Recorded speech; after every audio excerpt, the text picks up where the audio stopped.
అప్పుడప్పుడు ఎదిరించేవాడు, బెదిరించేవాడు, గొడవ పడేవాడు కూడా.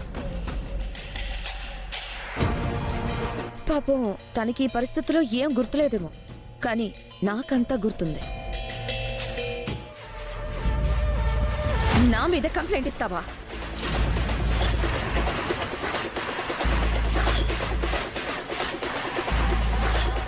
నీకెప్పుడో చెప్పాను మారమని, అయినా నువ్వు మారలేదు. ఆ రోజు నీతో ఏం చెప్పానో నేను అదే చేశాను. నా కస్టమర్స్కి నేను సమాధానం చెప్పుకుంటాను, నేను వాళ్ళకి సర్ది చెప్పుకుంటాను. మధ్యలో నువ్వెందుకు వస్తున్నావు? నీ కస్టమర్స్ ఎవరు? మధ్య తరగతి వాళ్ళు, రూపాయి పోగేసి నీ దగ్గర ఫ్లాట్స్ కొన్నవాళ్ళు,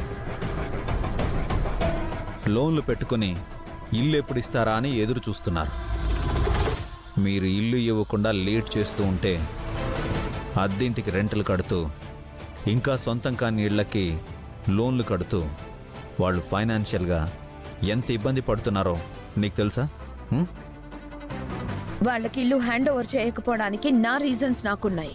నీ రీజన్స్ నీకేమున్నా అన్యాయం అయిపోతుంది సామాన్య ప్రజలు. అందుకే కంప్లైంట్ ఇచ్చాను. నెల రోజుల్లో వాళ్ళ ఇల్లు వాళ్ళకి ఇవ్వకపోతే నువ్వు ఎదురు పే చేసేలా నేను చేస్తాను. నా మీద, నా కన్స్ట్రక్షన్ కంపెనీ మీద కంప్లైంట్ ఇచ్చావు కదూ, నీ కన్స్ట్రక్షన్ కంపెనీని ఎలా దెబ్బ కొడతానో చూడు. చూడు, నువ్వు ఏం చేసినా నేను న్యాయంగానే బిజినెస్ చేస్తాను. అలాగే త్వరలోనే నా డ్రీమ్ ప్రాజెక్ట్ కూడా స్టార్ట్ చేయబోతున్నాను. ఆ ప్రాజెక్ట్ నీకు రాకుండా చేస్తాను. చూద్దాం. All the best. చూద్దాం.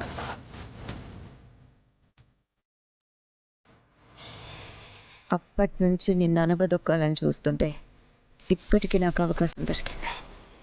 చూడమ్మా, అప్పట్లోలాగా మాకు అన్నయ్య ఉండి ఉంటే ఈ ప్రాజెక్టు ఇంత ఆలస్యమయ్యేది కాదు.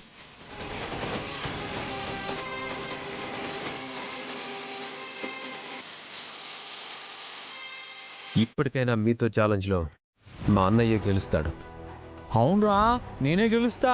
ఇంకా సేపట్లో టెండర్ మాకే వస్తుంది, విజయం మమ్మల్నే వరిస్తుంది. ఓకే, చూద్దాం. చూద్దాంలే మేడం, ప్లీజ్.